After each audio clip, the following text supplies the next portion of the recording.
introduction. Stop! This video is a ripoff. It has been made by a YouTube friend of mine who's doing French videos. The original idea and script isn't from me. Now, obviously, I've made some changes to the video, but still. Reaper uploaded this video a few weeks ago on his French channel, and I found it pretty good, so I've offered him to translate it here and add my mark so I can upload it on my channel this time. So I'm gonna talk about him in French for a few seconds, and then we will jump right into the video in English, obviously. Oula! C'est une des premières fois que je parle français et c'est pour faire de la promotion à un vrai youtubeur CSGO FR. Cette vidéo a été faite par Reaper, un des seuls youtubeurs français qui produit du CSGO et pas du case opening à la con. Je vous recommande vraiment d'aller voir sa chaîne parce qu'il produit des vidéos de qualité avec la blinde de tutoriels où même moi j'apprends encore des choses. C'est vraiment quelqu'un qui a un background pour parler de CS et en plus c'est le coach de l'équipe Vex, c'est donc une des meilleures équipes du setup français actuellement. Donc si vous voulez des vidéos de ce type où vous cherchez à vous améliorer avec des vidéos en FR, allez voir Reaper, il y aura son lien en description ou en fin de vidéo, il produit vraiment du bon contenu, j'espère que ça va marcher pour lui. Et en plus, il y a un petit quelque chose avec le béret là, il faut le dire. In this video, we're gonna follow Scream in his match against G2 on Cash from a few weeks ago.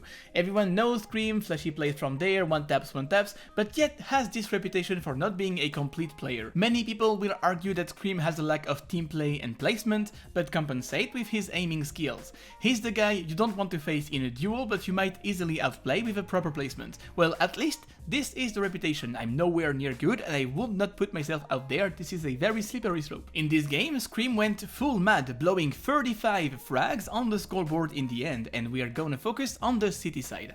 I've been impressed by his ability to always choose the safest option. It doesn't matter what situation he's in, whether he's alone on the bomb site or picking in a corner, he will always offer one of the safest gameplay out there. He's always minimizing the risks. For example, in this round, he's gonna pick Boost while covered from the smoke below. When the smoke fades, he will flash to pick Garage and will finally rotate to A to support Happy. He finds himself trapped in the open, so instead of running back with his knife, he will hold a main and will play the duel.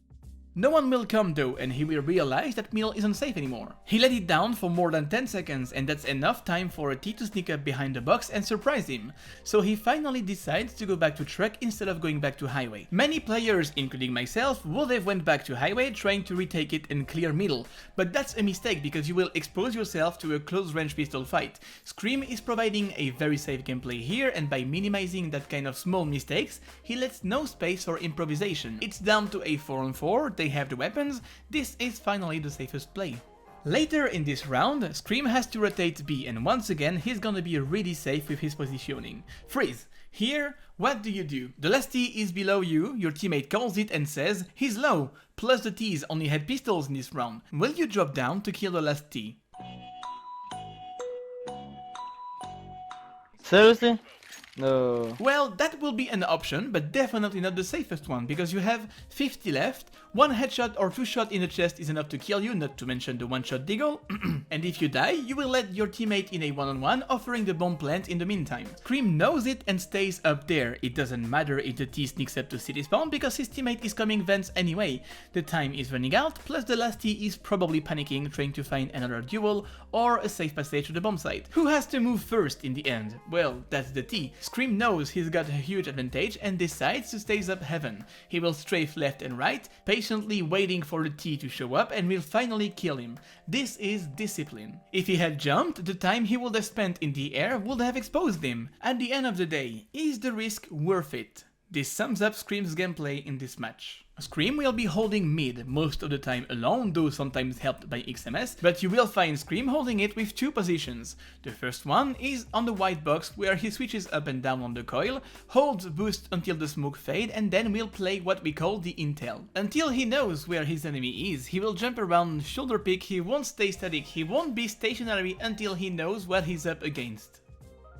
The second position is a retake one. Basically, they don't really hold it, but he stays around Z, and when his teammate is ready, he will flash so they can both surprise and get a quick duel or a trade kill. We can also notice his shooting and preferring a lot for the smokes, especially when they are about to fade. Since Scream is the player in the middle of the map, he's the one moving around when it's needed, but once again he's doing it in the safest way possible. When A is under attack, he will choose to stay car and will lock down the T's to forklift or site. He won't be on the first line, but will still support the battle, like here where he uses E-box as a cover and protects his teammate quad. Moving out of his cover, he's gonna get caught by a gap in the smoke and he will remember that. A few rounds later, where G2 will execute an A smoke, he will smoke forklift this time to deny the same play, and he's gonna jump on E box to shoot at everything above the smoke. He might have jumped into the smoke trying to help his teammates, but made a safe call, and it will pay because he's gonna get rid of 2 Ts like this. We can also notice how quickly he adapts. Scream will get caught off guard by an early push on A. The very next round,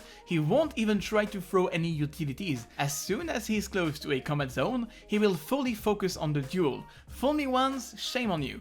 Fool me twice, please stop. And that's basically it. Scream's gameplay in this match was miles away from what we can hear about him, minimizing all the small mistakes, getting the crosshair placement on point so he's ready to shoot at any time. To be fair, what he's doing in this match doesn't require a lot of skill, but surely will ask you a lot of discipline. This is a very clean playstyle without any flashy plays or such things, and it's definitely been effective, at least in this match. As I've mentioned in an Inside the Mind of a Global Elite video, playing CSGO is like playing chess. Every second spent, every frags, any actions is like moving a piece on the chessmate, unlocking new options. Your game sense relies on your ability to consider and analyze them all. That's what Scream is doing, and he's always picking the safest one he can find. So that's it for this video. If you like it, let me know with a thumbs up as it will help me out. And I will leave you with another shout out to my friend Weeper. Et des Français, n'oubliez pas d'aller check Weeper, les liens sont en dessous, il y a plein d'autres vidéos comme ça mais en français du coup, donc allez faire un tour, ça vaut le détour. Ouais bah on fait ce qu'on peut, hein. Je suis pas trop fier de celle-là.